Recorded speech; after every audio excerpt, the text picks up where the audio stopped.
where did the years go? Do you sometimes feel that with age, you have lost not only your youth, but also your ability to love yourself? If so, you are not alone. Many people, when they reach the later stages of life, find themselves weighed down by regret, by comparison, and by a quiet sense of fading worth. But here is the truth, whispered gently through the wisdom of the Buddha. Old age is not the end of love. It is the beginning of a deeper, more compassionate love than you may have ever known. When the hair turns silver and the body slows down, the world invites you to turn inward, to discover the treasure of loving kindness that has always lived within you. This teaching is not about pretending you are younger than you are. It is not about clinging to what has already passed. Instead, it is about opening your heart to the beauty of impermanence, to the tenderness of self-acceptance, and to the quiet strength of compassion.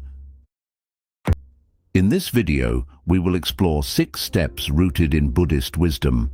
By the end of this journey, you will know how to embrace aging not as a loss, but as a sacred teacher. You will see how to release self-criticism, honor your resilience, transform loneliness, and awaken to the profound truth that you, in this very moment, are already worthy of love. And if you stay with me until the end, there is also a special bonus reflection, an extra teaching that may help you see your so-called flaws in a completely new and radiant light. 1. Impermanence as a teacher. The Buddha's very first teachings were about impermanence, the truth that all things arise, change, and eventually pass away. This is not a punishment, but the natural rhythm of life. Youth fades, strength wanes, faces wrinkle, but these changes are no different from the setting of the sun or the falling of autumn leaves. When we are young, impermanence feels distant. We imagine that old age belongs to someone else, but as years pass, the body begins to whisper reminders, the knees ache, the memory slows, and we realize impermanence is not just a teaching, it is a companion. Many resist this truth, clinging to what once was. We fight against grey hair with dyes, we cover wrinkles with creams, and we chase the illusion of eternal youth. But no amount of struggle can halt the flow of time. The more we resist, the more we suffer. The Buddha invites us to look at impermanence differently, not as an enemy, but as a teacher of love. Because everything changes, we learn to cherish what is here now. Because the body is fragile, we learn to care for it tenderly. Because life is short, we learn to release grudges and live with compassion. To love yourself in old age is to bow to impermanence with grace. Instead of saying, "I am less than I used to be," you can say, "I am part of life's great unfolding, and this moment is no less precious than any other." Self-love begins when you let impermanence soften your heart instead of hardening it. 2. Letting go of the mirror self. Most of us, without realizing it, build our sense of worth around the reflection in the mirror. We identify with smooth skin, strong muscles, bright eyes. But as time passes, the mirror changes. Suddenly, the reflection we once admired seems unfamiliar, even unwelcome. This attachment to appearance is one of the greatest sources of suffering in old age. The Buddha taught that the body is not truly self. It is like a borrowed garment, useful, beautiful at times, but never truly ours to keep. When you stop clinging to the mirror self, you begin to see more clearly. Wrinkles are not flaws. They are the calligraphy of a life lived. Each line tells a story of laughter, tears, endurance, and love. The body's changes are not signs of loss, but reminders that you have walked a long and meaningful path. Consider this. If your value were only in your appearance, then every person would lose their worth as they aged. But this is not the truth. What we love most in people, their kindness, their wisdom, their patience, often deepens with age. Why should it be different for you? To love yourself in old age, practice shifting your gaze. When you look in the mirror, instead of asking, "How do I look?" ask, "How deeply have I lived? How much compassion have I shared? How much wisdom have I gained?" In doing so, you step beyond the narrow prison of the mirror self and discover a love rooted in something eternal, the beauty of your being. 3. Compassion for the journey.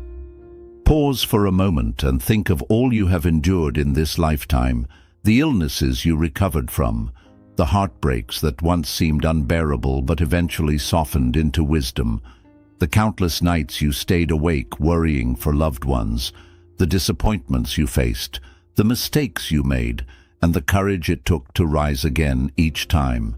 You are still here. You are breathing. That alone is extraordinary. The Buddha often spoke of compassion, not only toward others, but also toward oneself. Yet many people, as they age, carry the opposite of compassion. They carry judgment. They look back on their lives and think, "I should have done more. I should have been different. I am not enough." But what if you turned toward yourself with the same kindness you would offer to a dear friend? If your friend had walked through the same storms, you would not criticize them. You would take their hand and say, "You have been through so much. I honor your strength." This is the practice of compassion for the journey. It is about acknowledging your scars, not as failures, but as evidence of resilience. Every struggle has shaped you into the being you are now. Every fall has taught you humility. Every loss has carved space in your heart for deeper love. The Buddhist path does not ask us to be perfect.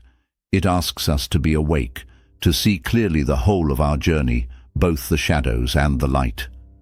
When you look back with compassion instead of regret, self-love begins to bloom naturally.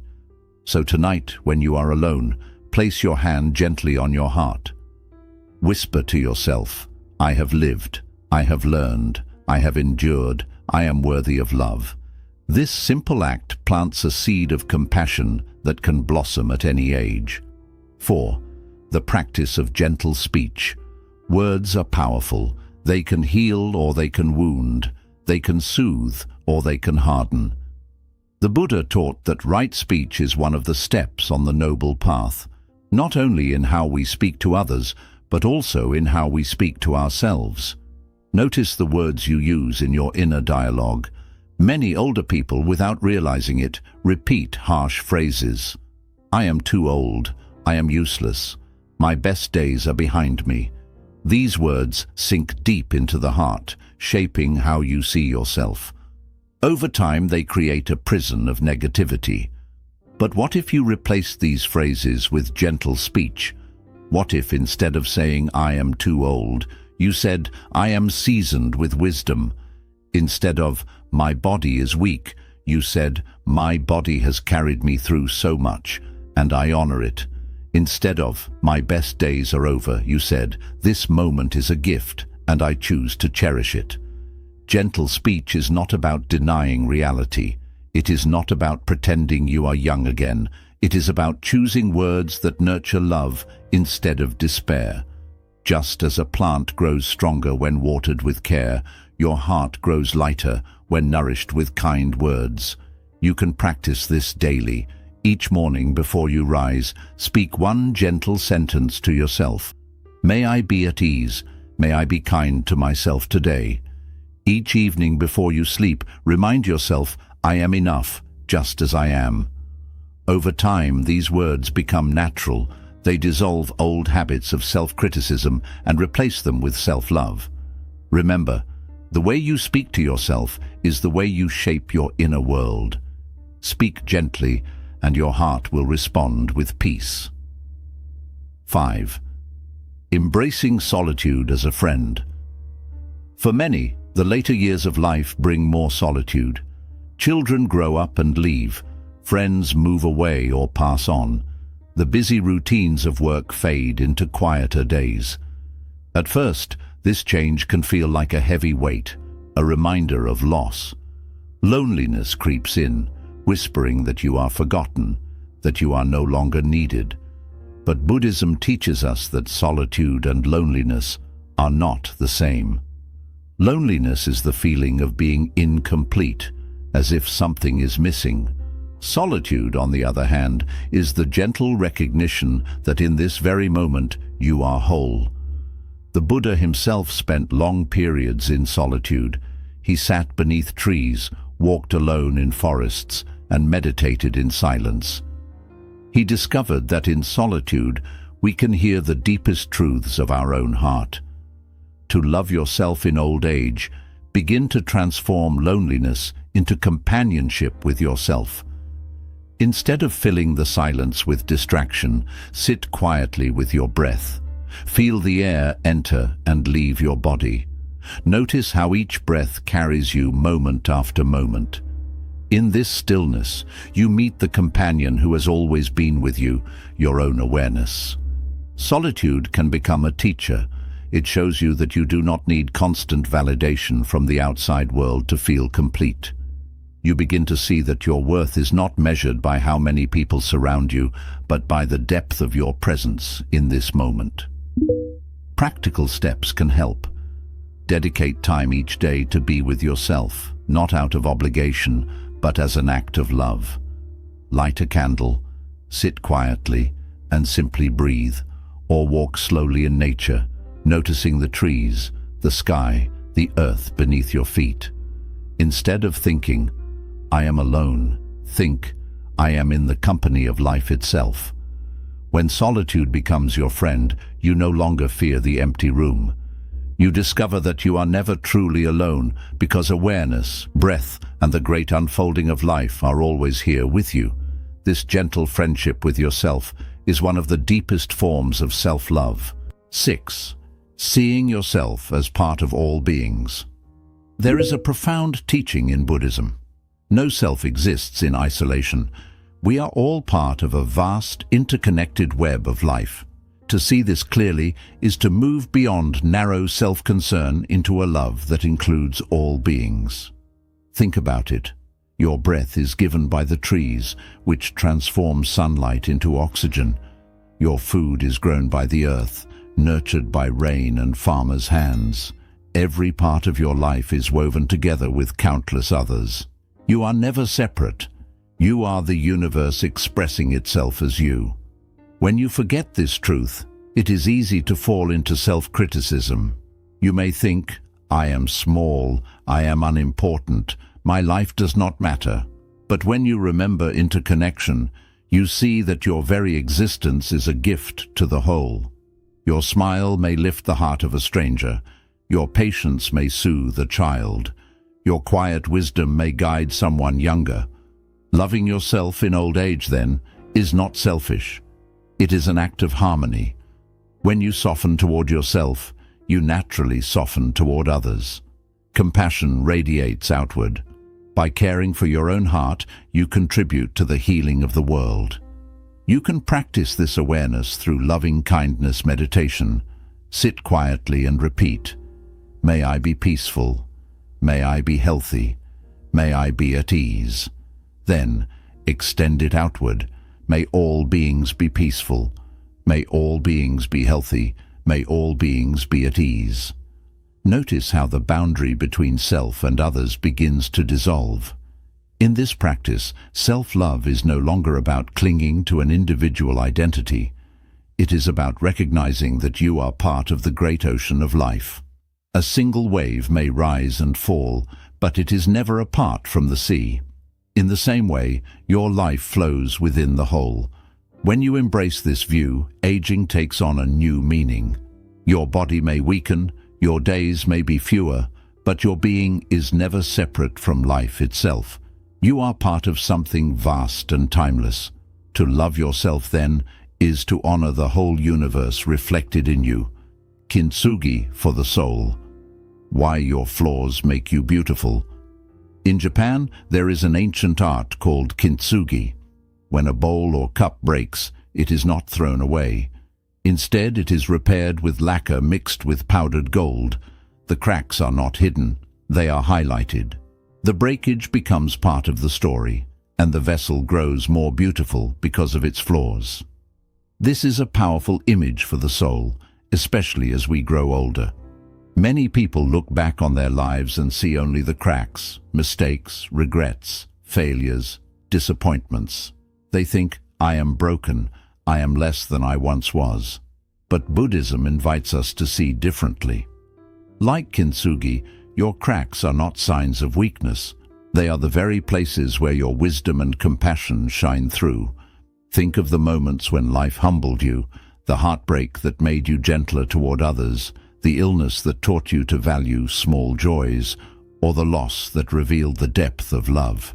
These cracks, though painful, are also openings. Through them, light enters. The Buddha never promised a life without suffering. In fact, his first teaching was that suffering is part of existence. But he also showed us that suffering can be transformed. Just as gold fills the cracks of broken pottery, compassion fills the cracks in the human heart. Each time you choose kindness after hurt, each time you forgive instead of harden, you are practicing kintsugi for the soul. Loving yourself in old age does not mean pretending you are unbroken. It does not mean denying the scars of your journey. It means recognizing your imperfections as part of your sacred design. Without them, you would not be who you are. Without them, your wisdom would not shine as brightly. Think of this reflection. A young tree, smooth and unmarked, may be lovely, but it is the old tree, with its twisted trunk and weathered bark, that offers the deepest shade. Its knots and scars are not flaws, they are proof of endurance, signs of a life well lived. You too carry the marks of time, and like the tree, these marks are not blemishes. They are your beauty. Practical steps can help you live this truth. When a memory of regret arises, instead of pushing it away, whisper gently, "This too is part of my gold." When you notice the marks of aging on your body, instead of mourning them, say, "These are the rivers that carry the story of my life." In doing this, you move from rejection to reverence. One day, you may look back and see that the very things you once thought made you weak are what made you compassionate. The people who hurt you taught you the value of kindness. The times you failed taught you humility and patience. The body that slowed down taught you to savor each step. What you once called flaws are in truth the golden lines of kintsugi, tracing the story of your soul. As you walk through the autumn of life, do not hide your cracks, do not apologize for them. Hold them up to the light, just as the Japanese craftsmen do, and let them shine. Your beauty does not lie in being unbroken. Your beauty lies in how you have been pieced back together, with love, with resilience, with compassion. Remember, self-love in old age is not about perfection, it is about wholeness. And wholeness comes not from covering your scars, but from honoring them. Like the golden veins of kintsugi, your flaws are the places where your soul glows brightest. Guided meditation. Close your eyes softly, take a slow breath in, and gently let it out. Allow your body to rest, like a vessel placed securely on the earth. Now, imagine yourself as a clay bowl. Over the years, this bowl has cracked, chipped, even broken. Each mark carries a story of joy, of sorrow, of love, of loss. Do not hide them. Simply notice. Now see golden light flowing into these cracks, warm, radiant, tender. Each flaw is being outlined with gold. What was once broken is now shining. What was once painful is now radiant. Breathe in this golden light and breathe out release. Whisper softly, "My flaws are my beauty, my scars are my strength. I am whole, I am enough." Sit for a few moments with this golden vessel that is you. Unique, unrepeatable and beautiful because of the journey you have lived. When you are ready, open your eyes, carrying this light within you. So, how do you learn to love yourself, even in old age? You begin by seeing impermanence not as an enemy, but as a teacher. You release the mirror self and honor the beauty that lies beyond appearances. You offer compassion for the path you have walked, replacing judgment with tenderness. You practice gentle speech, watering your heart with words of kindness. You welcome solitude, turning it into friendship with yourself. And finally, you see that you are never separate. You are part of all beings, part of the vast ocean of life. Like kintsugi, your life's fractures are filled with golden light, turning what was once broken into something radiant, unique, and whole. The Buddha reminds us that true love is boundless. It is not limited by youth, beauty, or time. In fact, it often ripens in later years, when we are ready to release illusions and embrace truth. If these words have brought you peace, let them ripple outward. Subscribe to walk this path together and share this teaching so others may also find comfort. May your days be gentle and your heart steady in compassion.